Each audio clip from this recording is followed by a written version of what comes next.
नमस्कार. SMR न्यूजच्या headline मधून महत्त्वाची बातमी. आरोप सिद्ध करा अन्यथा राजकीय संन्यास घ्या. महसूल मंत्री चंद्रशेखर बावनकुळे यांचा रोहित पवारांना धडकावदार टोला. 90 कोटीचा दंड माफ केल्याचा आरोप खोटा. सिद्ध करा नाहीतर राजकीय संन्यास घ्या. राष्ट्रवादी काँग्रेसचे आमदार रोहित पवार यांनी मेगा इंजिनिअरिंग कंपनीला 90 कोटीचा दंड माफ केल्याचा गंभीर आरोप केला आहे. यावर बावनकुळे म्हणाले, उठसूट आरोप अपरिपक्वतेची लक्षणे आहेत. ओबीसी आरक्षणावर कुठलाही आघात होणार नाही. सरकार ठाम आहे. जाहिरात प्रकरणावरही रोहित पवार टोला मारत पुरावा द्या अन्यथा संन्यास घ्या असे चंद्रशेखर बावनकुळे यांनी म्हटले आहे. चला तर जाणून घेऊया काय म्हणाले चंद्रशेखर बावनकुळे.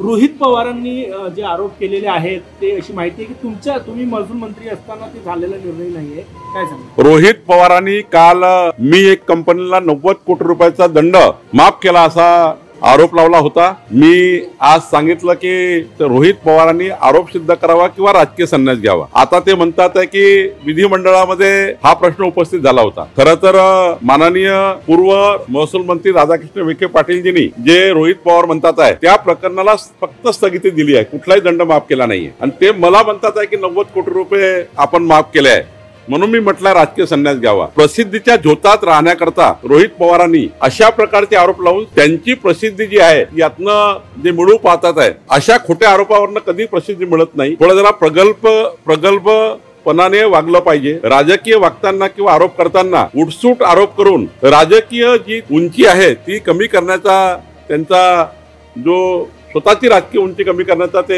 अनेक प्रयत्न करतात आहे. त्यामध्ये त्यांनी हा प्रयत्न केला आहे. अपरिपक्वतेचं लक्षण रोहित पवारांचं आहे. थोडा अजून राजकारणात ते नवीन आहे, त्यांनी थोडा अभ्यास करून घेतला पाहिजे आणि मगच कुठलाही आरोप लावला पाहिजे असं मला वाटतं. 11 जुलैला जो विधिमंडळात प्रश्न होता तो मागच्या काळातले झालेल्या उत्खननाबद्दल होता आणि तेव्हाचे महसूल मंत्री राधाकृष्ण विखे पाटीलजींनी त्याला स्टे दिलाय. तेव्हाच्या एका उत्खननाच्या प्रकरणामध्ये कुठलाही दंड तेव्हाही माफ केला नव्हता, आताही कुठला दंड माफ केला नाही आहे. मी सांगितलं ना, रोहित पवारांना आता सध्या कॉम्पिटिशन मध्ये प्रसिद्धीमध्ये राहण्याचा एक सवय पडलेली आहे. ती सवय त्यांना अशा चुकीचे आरोप लावून आणि त्यांची लिडरशिप त्यांना प्रूव्ह करायची आहे. त्यांना हे विरोधी पक्षामध्ये मी एकटाच लढवय्या असं दाखवायचं आहे आणि म्हणून मला असं वाटतं की जरा अभ्यास केला पाहिजे. तेव्हाच्याही महसूल मंत्र्यांनी फक्त स्थगिती दिली होती आणि आता तर माझ्या कार्यकाळात तर कधीही माझ्या कार्यकाळात कुठलाही दंड माफ केला गेला नाही कुणालाही. त्या ठिकाणी मी अजूनही ते चॅलेंज आहे का रोहित पवारांना की सिद्ध करण्यातून राजकीय संन्यास? मी सांगितलं रोहित पवारांनी मी माफ केलेला दंड